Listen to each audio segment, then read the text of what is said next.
Any questions after? I forgot how good that was, you know, it's been a while. I'm gonna read it again. I mean, I'm really, really proud of you. You know, did you always want to be a writer? I forget the... Well, I wanted at one point, right, when I said my influence was from the outsiders. Oh, that's the one, okay. And I knew I'd hope I went there, but I never ever thought I'd be able to write fiction. So that was a surprise to me, that it came as easy as it did. And also, one time Chrissy says, "You got a sick mind, you scared me."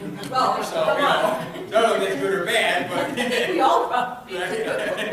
You're in good company here. So, I'm proud of you. thank you.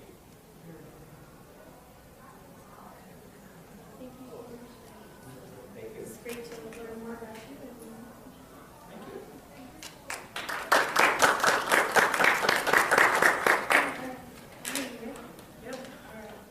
So our next author tonight is Colleen Robbins. Colleen has been writing since the age of 9 and had her first publication at age 12. Congrats. Colleen has published everything from poems and stories to essays to novels. She prefers to write science fiction, fantasy, and horror, and loves to bring in real science and mythological research. That's a lot. So Colleen, would you like to take a few minutes and tell us about your books? I know you've got a series here and some other stories. Okay, my Duraga series, which these are the first 3, and the 4th one is waiting for the cover art so I can get the cover made and hopefully get it out next month. The Duraga series is a young adult series where each book contains characters that are anywhere from 16 to 25, and also in the first book, an adolescent half-elf who is actually in her 30s, but that's because she's an elf. She's still a teenager as far as they're concerned. Each book contains a complete plot. They can be read in any order, but if you read them in the same order they were written, you get more out of it, little Easter eggs here and there. Each one contains a problem that teenagers today face. In the first book, one of the main characters is half-elven, and she was born a year before the war between the elves and the humans was over. So she doesn't really know where she fits, and she runs into a lot of prejudice along the way. In the second book, one of her sons wonders where his father is. Dad hasn't been around much since he was 9, and maybe twice a year he's seen him for a day or two. And then last 2 years he hasn't been around at all, so at 15 and a half he decides, I'm going to go look for Dad. And along the way he meets his half-brother, who's 3 months younger than he is, from Dad's other family. The third one, Dark Protector, is about that character's sister, and one of his sisters, and because the parents are kind of important, they're ambassadors to 2 different cultures, she was recruited by a gang and eventually addicted to drugs. By the time she's 16, she has managed to leave the area because of a stalker and kick the habit, and then she comes back and almost steps right back into it. All through the novel, she's tempted over and over again to go back to the drugs and manages to stay away. In the meantime, she's having to save another girl who's 16 and find a place that's safe for both of them to live, because both of them are being hunted.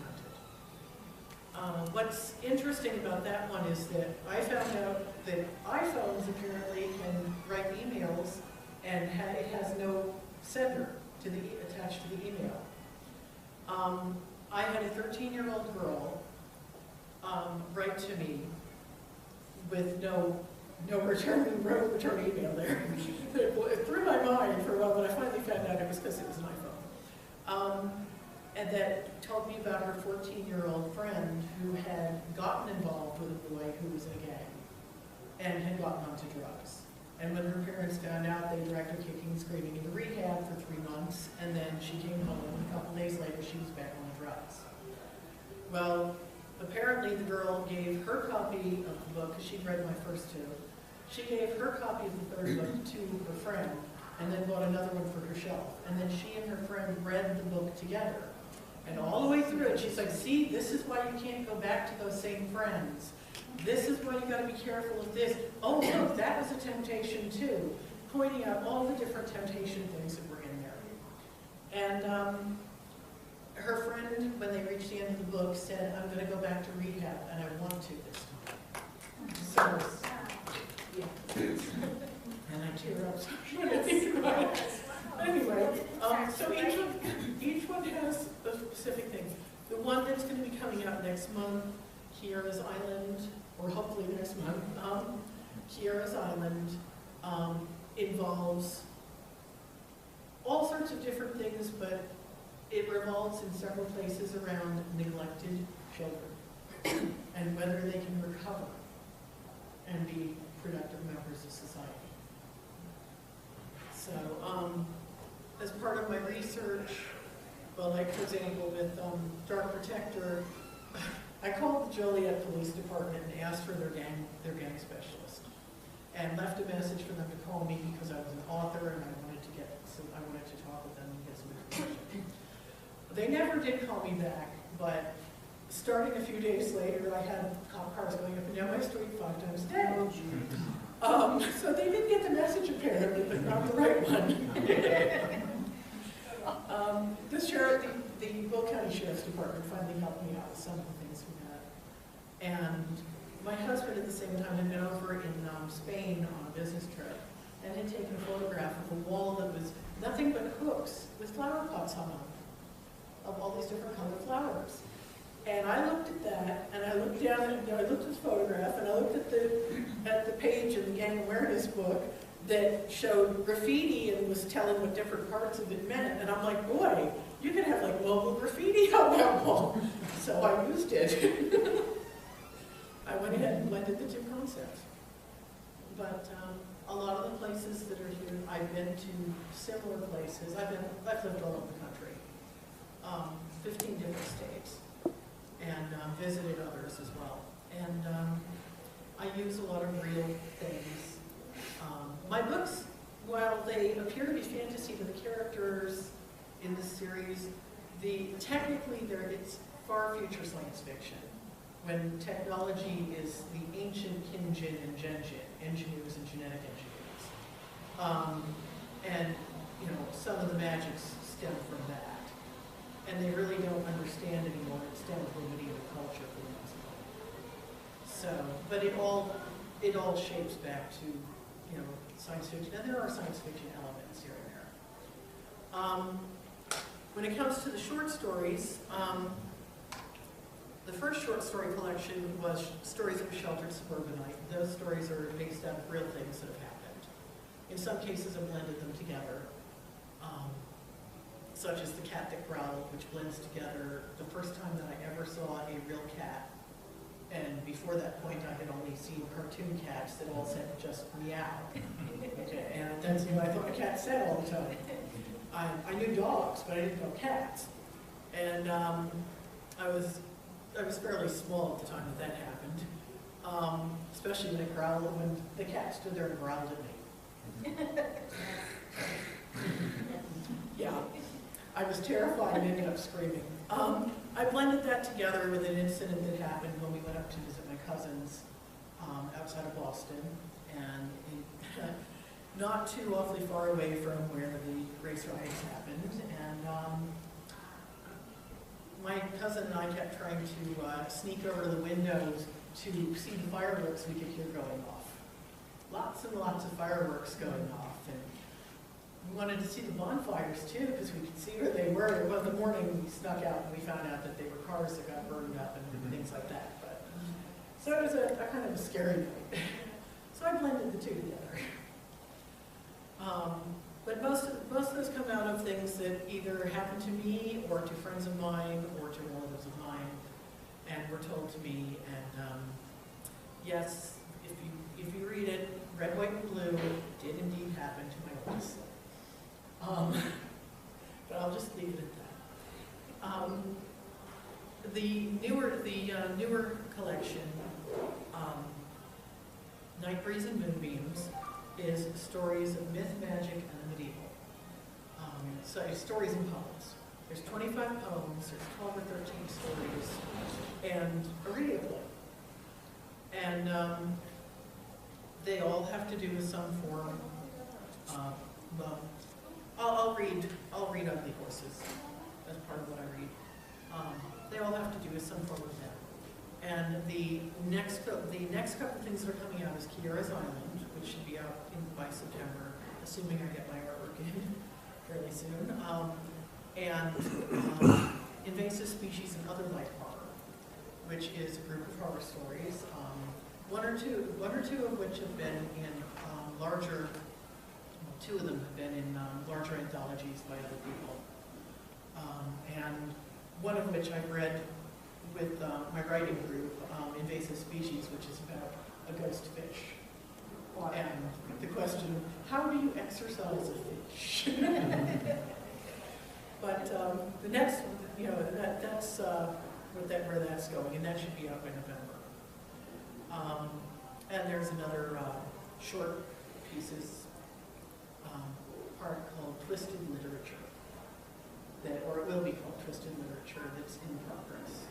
There's also another novel in progress called Eric's Prophecy. So I'm always writing the next one while I'm still finishing. That sounds like it. That's awesome. So, can you talk a little bit more about the Robbins series and the world building? Since you said it's in the future, it's science fiction. yeah, it's technically science fiction, but it appears to be. I had a friend back in high school who created a computer program back when we had to do individual punch cards. He created a program that could move things around and stuff of continents and sort of, could make the continents crawl further along. Well, between that and some of my suggestions about, okay, so what would happen if, say, California fell off in an earthquake and somebody blew up New York and, different things like that. And so it changed it a bit.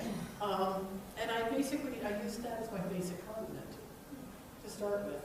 And I pay attention to things like ocean currents and things like that, because when I was young, I wanted to be a marine biologist and specialize in sharks. But being a marine biologist meant I had to learn about the ocean currents and everything else. And then, well, along the way, I ended up getting, after I was done with University of South Florida, I ended up getting married and finding out that I was moving that same afternoon. It was nice of my husband to tell me that. And that marriage didn't last long. I'm on 37 years with my second husband. But no, I ended up eventually stopping all the moving here. And I never did get to graduate school because I was never in one place long enough. And if you take the continent of North America, including Canada, and you draw two lines, cutting it in half from any direction, it pretty much crosses within 50 miles of here. You can't get farther from Zalbar. So I went back to school and decided to go for English language and literature so that I could find out what I was doing right with my writing. Because I was getting published, but it was kind of hit or miss there. And it's a lot more hit than miss now when I send things off. But that's where the basic was, and the different types of magic are based, a lot of them, on technology or on things that have to do with genetic engineering. Wow. So, And what is your writing process? Do you, like I said, do you start with like a spark of an idea? Do you start with a line? Do you a setting, some kind of plot twist? I have the setting kind of in my head already. And I've got histories in my head and more books in the future in my head. Hopefully I'll live long enough to get there.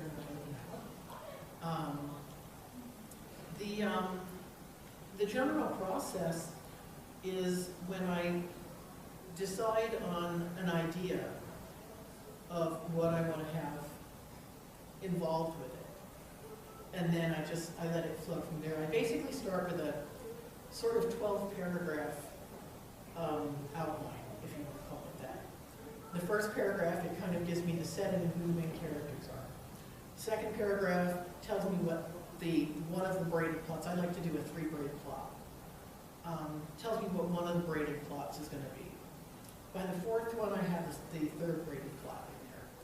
But by the time it gets down to the 10th paragraph, it's more like a sentence. And by the time it's down to the 12th one, it's one word. So I start with that, and then I take it from there, and then I reach after everything before it's completed, or as it's completed. Because the chapters never seem to actually stick in the right place. I have to move things around and stuff. Okay, I'll pause for a second.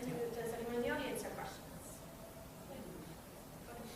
What's your favorite book that you wrote so far?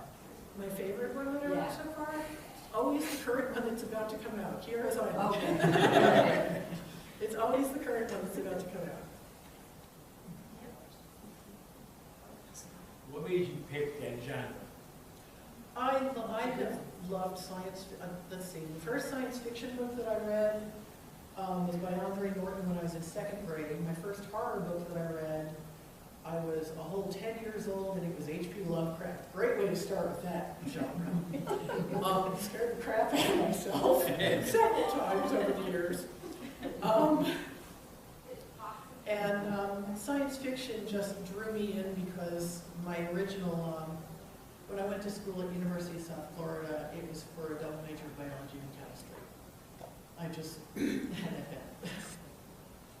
So, and some of the things that I came up with when I was starting to write some of these, like that one was the first one was started a long time ago, back in 2003. I know that, and then I managed to discover that I'm really bad with tech, and tech really hates me.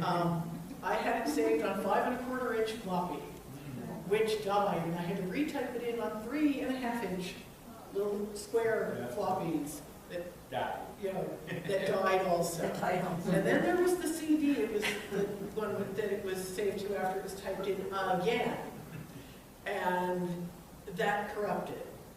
And I've lost a thumb drive along the way on it too, but I was able to recover it this time, so I didn't have to retype the whole thing.